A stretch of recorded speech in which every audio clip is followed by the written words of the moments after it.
Très chère famille de SDMV, par rapport à cette terrible crise sanitaire qui nous recommande le moins de mouvements migratoires possible et qui pourrait, si nous relâchions de vigilance, nous amener à un confinement partiel ou total, je voudrais vous inviter à transformer le négatif en positif, en vous demandant de profiter de ce moment pour renforcer votre système immunitaire par la pratique d'une activité physique régulière. À cet effet, Sport dans ma vie vous propose un mode de vie actif à deux volets. 1.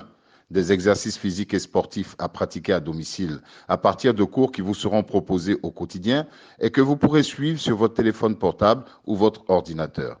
À cet effet, chaque jour, il vous sera proposé des exercices différents à pratiquer à votre rythme. 2. L'application au quotidien de la charte SDMV à travers des recommandations précises et simples auxquelles vous pourrez avoir accès à partir du lien ci-dessous. Chers membres, il est vrai que l'application stricte des consignes d'hygiène nous amène à réduire, voire abandonner certaines de nos habitudes culturelles, mais quand on sait que le Covid-19 ne se déplace pas, mais que c'est plutôt nous les hommes qui le transportons, il est de notre intérêt d'éviter au maximum les contacts, les déplacements et les regroupements. C'est pourquoi je voudrais réitérer mon appel au respect des consignes de sport dans ma vie quant à la pratique des activités sportives de plein air par petits groupes. A. Vous ne devez en aucun cas former des groupes de marcheurs de plus de 10 personnes. L'idéal serait de marcher par groupe de 5 maximum. B. Vous devez impérativement éviter tout contact entre vous et respecter une distance d'au moins 2 mètres entre vous. Sachez que sans contact, le virus peut se transmettre par aérosol produit par votre partenaire quand il expire après l'effort. C. Ne surtout pas porter de cache-nez pendant la pratique du sport. Ceci afin de vous éviter de réingurgiter le gaz carbonique que vous êtes censé expirer à chaque appel d'air.